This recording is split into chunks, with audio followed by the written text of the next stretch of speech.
de France Bleu Gare-Lozère. Bonjour Vincent Bouget. Bonjour. Merci d'être l'invité du 7h50 ce matin. Vous êtes bien sûr le secrétaire départemental du PCF Gardois, élu d'opposition à Nîmes et à Nîmes Métropole. Vous aussi, vous êtes choqué par cette intrusion de l'État au nom du Covid dans les familles ou dans les réunions entre amis? Je partage effectivement l'inquiétude, l'angoisse et puis ce petit sentiment de révolte, parce que effectivement on nous avait dit, en tout cas le président de la République nous avait dit le 14 juillet dernier que la France serait prête à supporter cette seconde vague qui s'apparente plutôt à une marée, et on s'aperçoit qu'il y a un échec, et que depuis maintenant plusieurs mois on aurait pu se préparer à s'adapter, à vivre avec ce virus longtemps, parce que ça va être le cas, il faut, je crois, le dire, et le président a commencé à l'évoquer mercredi soir. Et donc forcément, on a l'impression que la population paye l'incurie des... Mais est-ce que c'est l'État qui était mal préparé, qui a mal préparé cette deuxième vague, ou est-ce que ce sont tout simplement les citoyens qui n'ont pas pris conscience de ce qui se passait ? Mais reporter la faute sur les citoyens en général, c'est un peu facile. Alors évidemment, il y a des comportements individuels qui ont pu dépasser les limites acceptables, mais je crois que si on avait une politique cohérente, globale et partagée de la situation sanitaire, lisible, sur un bon nombre de sujets, d'abord les citoyens auraient pu se préparer, et puis sur un certain nombre de sujets, il n'y a rien qui a été fait. Je pense notamment à l'hôpital public. C'est ça, c'est la clé du problème, l'hôpital, ces années et ces années de suppression, de suppression de moyens, de lits également. Vous pensez que c'est ça qui est la cause principale finalement de cette crise sanitaire ? Il y a certainement d'autres raisons, mais si aujourd'hui on bascule sur des mesures très coercitives, on s'aperçoit que c'est en grande partie lié au fait que les services de réanimation commencent à s'engorger. On a très peur qu'ils le soient complètement dépassés dans quelques semaines, et donc on coupe avec des mesures assez brutales.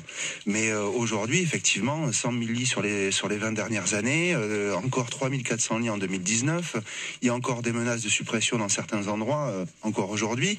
Et sur le projet de loi de financement de la sécurité sociale, on s'aperçoit, alors si c'est pas lié directement au Covid, parce que c'est hors mesure Covid, mais qu'il y a encore des réductions prévues dans les dépenses de santé. Et donc aujourd'hui, le modèle néolibéral montre complètement ses limites, et je regrette vraiment que depuis le mois de mars dernier, on n'ait pas changé le tir. On parlait d'un nouveau monde, mais aujourd'hui, ce nouveau monde, il n'existe pas.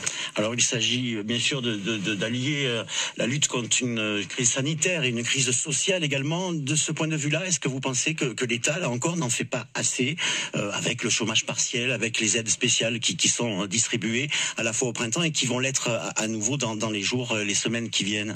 Bon, déjà, il en fait beaucoup plus qu'avant. On nous disait qu'avant, les milliards n'existaient pas. Finalement, on réussit à les trouver. Mais moi, je suis très inquiet de la situation sociale dans le pays, notamment dans la jeunesse.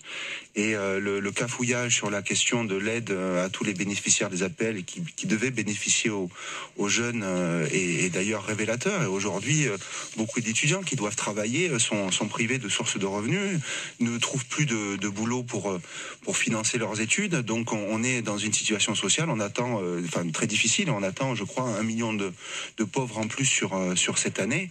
Il y avait déjà presque 10 millions de Français qui étaient en dessous du seuil de pauvreté, qui vivaient en dessous du seuil de pauvreté. Ça va encore augmenter.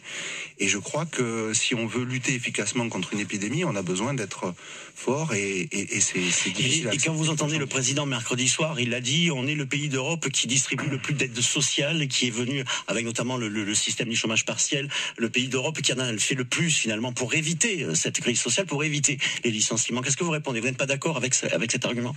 Après, il y a certainement des systèmes qui sont encore plus durs que le nôtre. La question, c'est qu'on n'a pas changé de logique.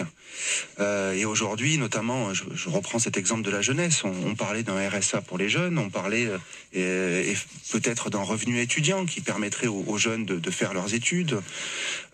Aujourd'hui, il y a rien qui est prévu, et on s'attaque avec des primes. En fait, c'est des primes qui permettent de sauver le système à un moment donné, mais on le transforme pas en profondeur. Je pense que c'était une occasion de le faire. En tout cas, on l'a vu, la situation à Nîmes se dégrade. Ce soir, je sais que vous êtes un amateur de football. Est-ce que vous serez au stade des Costières? Une jauge à 5000, ça fait beaucoup parler, parce que effectivement le Covid se développe.